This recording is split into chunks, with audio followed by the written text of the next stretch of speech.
This is the brand new MY 2021 Specialized Epic, and I think it is the most radical XC bike built by any mainstream manufacturer.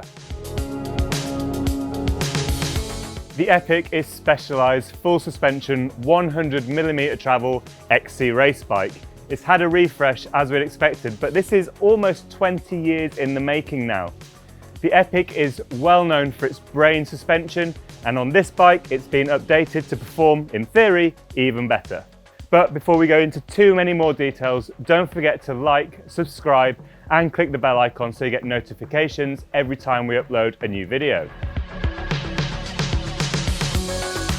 Now, as we've said in previous cross-country bike videos this year, such as the Cannondale Scalpel, 2020 was due to be a massive year for cross-country.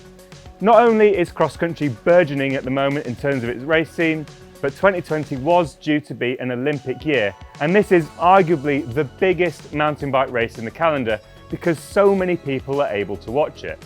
As you'll be aware, that's postponed until 2021, but it hasn't stopped manufacturers bringing out their new XC bikes in 2020.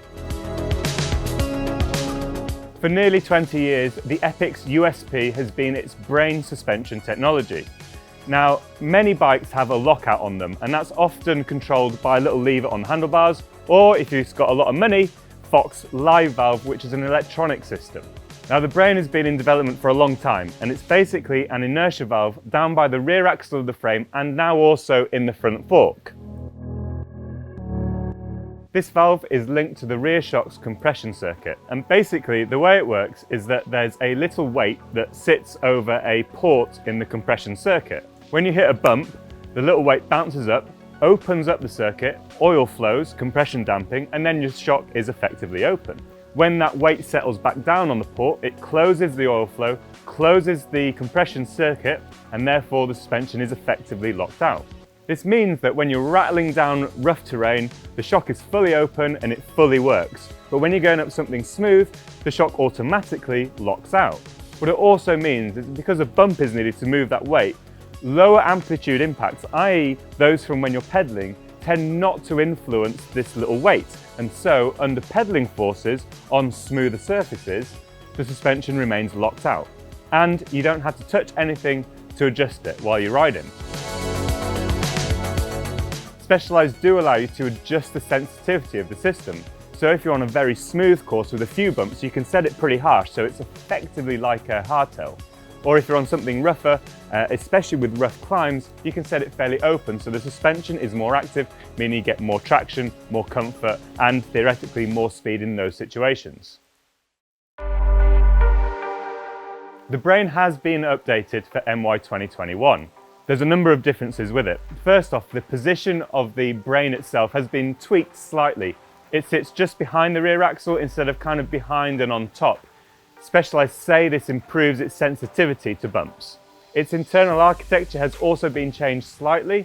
Specialized say that this reduces turbulence within the oil within the system. They say they've done a lot of testing, the equivalent of dozens and dozens of Cape Epics, without having to service it. So it should be fairly robust. Moving the brain to this new position just behind the axle means that they can also move the rear brake caliper onto the chainstays. Previously, they're up on the seat stays, but because this system doesn't have a rear pivot, it relies on the seat and chainstays flexing, and moving that brake caliper means that the seat stays can flex a little bit more. Now, if we assume that the shock is open at any given point, it obviously has a damping tune, and Specialized has given this their RX race tune. Now, this is going to be a fairly aggressive tune. It's one that's going to resist pedal bobbing even if the suspension is open. So this is definitely a race bike. All this is echoed in the RockShox SID SL fork, which is sat at the front of the bike, again offering 100mm of travel. It has their brain fade system. Again, it's a little inertia valve set within the fork. It's Specialized's own system that they've built with RockShox. The fork sits in at around 15% sag, gives you a little bit of movement, but does effectively give you that platform when the bike is on something smooth or under pedaling influences, and again opens up when you hit the chatter.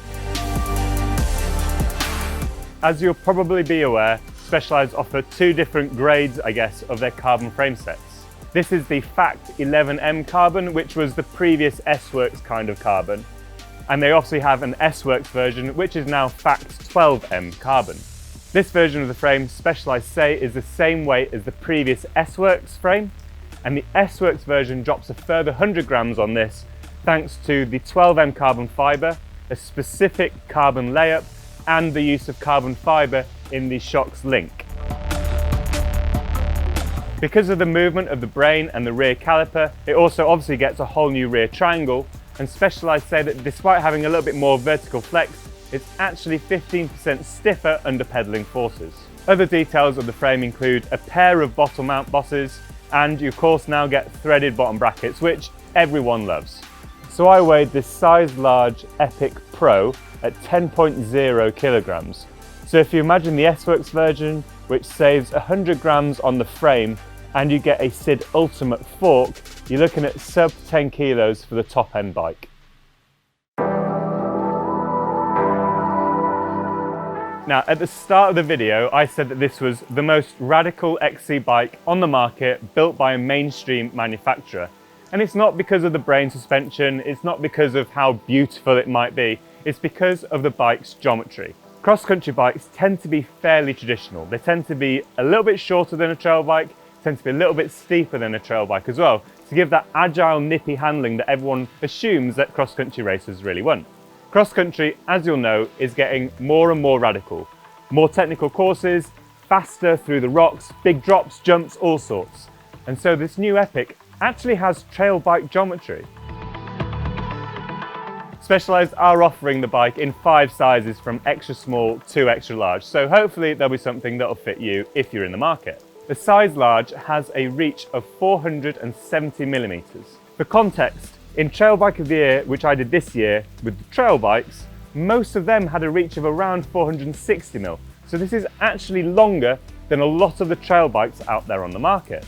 Not only that, the head angle is also really slack for a cross-country bike, down at 67.5 degrees. Again, this is kind of trail bike territory.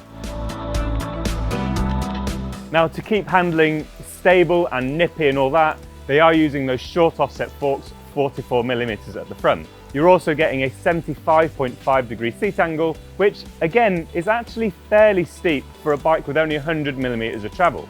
All in, I do think this is a pretty rad XC bike. So it's definitely the fashion these days to give your XC bikes a little bit of a burly makeover, and Specialized have done that with the Epic EVO. The Epic EVO doesn't get the brain suspension, but what it does get is a whole new back end that's specific to the EVO that gives 110 millimeters of travel, and that's paired to a 120 millimeter fork. The rear end is still designed to go fast. This is definitely an XC bike on steroids, rather than a trail bike that's been made a little bit more pedal friendly. So it still gets a fairly racy tune in the rear suspension, and it still gets those kind of burly XC forks up front.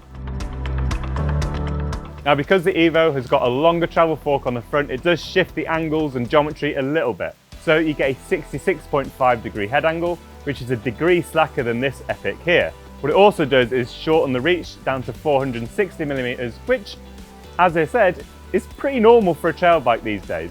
And you also lose a degree off the seat angle down to 74.5 degrees. Now, Specialized dropped the bottom bracket by 9 millimeters on the Epic, and on the EVO it raises it back up another 12 millimeters. So the BB is 3 mil higher than the previous generation Epic. Now, because the EVO has its own rear end, Specialized have built in a flip chip to adjust the geometry slightly. It's going to be shipped in the lowest setting because it's kind of a bit more rad, but if you flip the chip, you add half a degree to the head angle up to 67 degrees, and you'll make a few other little adjustments here and there, but basically you get a slightly perkier, slightly taller bike if you really want it. So as you might be able to tell, while we've been filming, the weather has really set in. So if you can hear a lot of rain in the background and you can see a lot of it, we're really sorry. I didn't want this either. Now, there are 4 versions of the Specialized Epic coming to the shop, so in great BikeRadar tradition, I've got some notes. The range starts with the Epic Comp, and that is £3,999. At the moment, I don't have international pricing, but hopefully I'll have it in time for the embargo and it'll be on BikeRadar.com.